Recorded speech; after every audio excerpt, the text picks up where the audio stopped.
Liza Sisler with Perficient, and I'm here with JB Holston, who's the President and CEO of NewsGator, and we're going to talk a little bit about social business. It's great to be here. It's good to talk to you. And thank you so much for the wonderful user group meeting here. Oh, yeah, absolutely. It's been a lot of fun. We've got a great group of folks, customers, partners like yourselves, and in a beautiful venue. So it really is. It's been a good day so far. Looking forward to tomorrow as well. Absolutely. So let's talk a little bit about key trends that you're seeing in the social business space. Yeah.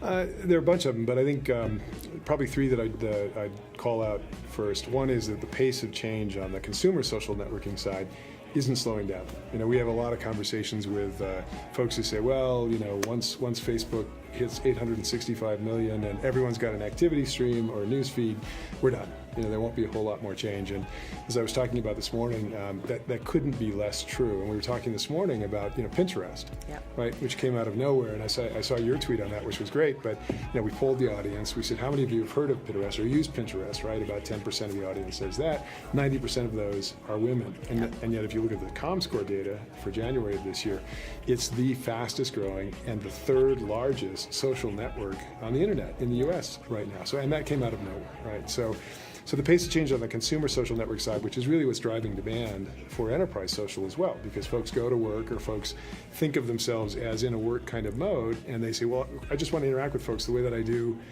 on Pinterest now or on Facebook before. So that pace of change isn't slowing down, and that's a big deal. I think the other thing is that we found that organizations get that. They recognize that that collaborations change. It's pivoted from being document or some kind of artifact centric to being people centric. So the conversation is now all about enterprise class kinds of things, right? It's how do I scale this? How do I think about governance? How do I think about globalization? How do I think about compliance? And so they're looking for partners, like yourselves or technology like us, that they're confident can deliver at enterprise scale, that can really help them deploy these things at enterprise scale. So that's another big trend I think that's going on in social.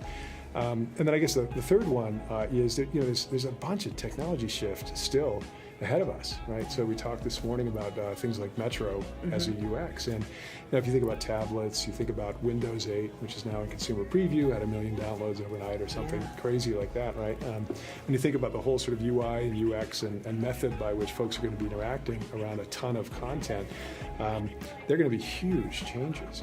I thought that was something really interesting this morning in your keynote when you were talking about the future of social and relevant information. Really getting to business analysis and business intelligence on top of social. Yeah, that's right. I think the problem is rapidly becoming not sort of liberating folks' willingness to create this new unstructured content, because you've got things like microblogging. Folks will share a link. They'll just do that quite viscerally, and they'll do it from any place. It's becoming, how do you make that a knowledge artifact? How do you get business intelligence out of that? How do you relate it enough to workflow, to the work that folks are doing, so that at any given point in time, an individual's got the thing, the connection, the artifact, the person, the content that they need in order to do what they're doing done in a more effective and efficient way. So now another interesting thing this morning, employee satisfaction.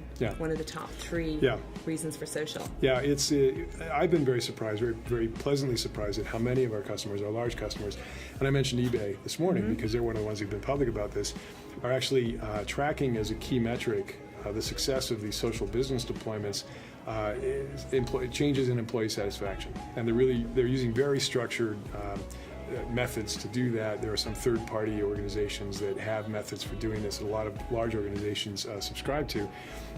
But they've said, look, that's the thing that we're going to hang our hat on to know whether or not these initiatives to really drive collaboration internally, in those cases, is working or not. And I think that's a great metric, right? Because at the end of the day, it's all about making life easier for individuals. And if they feel like their work life is easier by virtue of these kinds of technologies, they're going to feel better. They're going to feel more productive. And so I think it's a very good measure.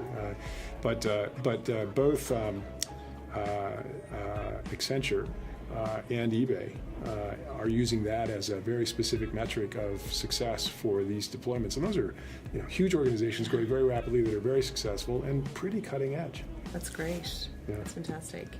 So what about, SharePoint, adding 20,000 users a day, every day globally. And then you guys sit right on top of SharePoint. Our view is that it's going to remain, and it probably will increase its footprint as a key platform for organizations for the long haul. Yeah. I think even as Microsoft talks more about the cloud and talks more about brands like Office 365, their intent, Microsoft's intent, is that SharePoint's going to become that much more ubiquitous over the next 5 years. And from our perspective, we think of Microsoft as just a wonderful platform development organization for the enterprise.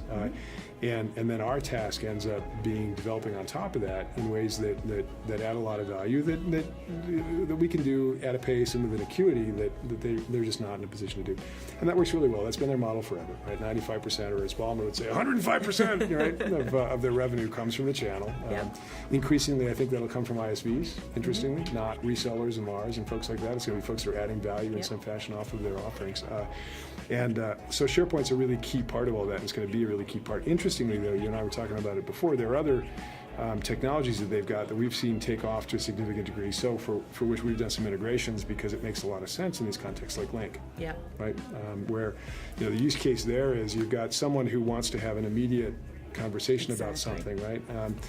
You'd like to have that come from or be able to go back to an activity stream, but you don't need to do it in the activity stream per se. You just want to have that link, so that, so to speak, so that for the case in which you need that instant kind of one-to-one communication, and Skype down the road, right? Not dissimilar, right? Similarly with video, you've got that as one of the channels that's available to anyone doing it.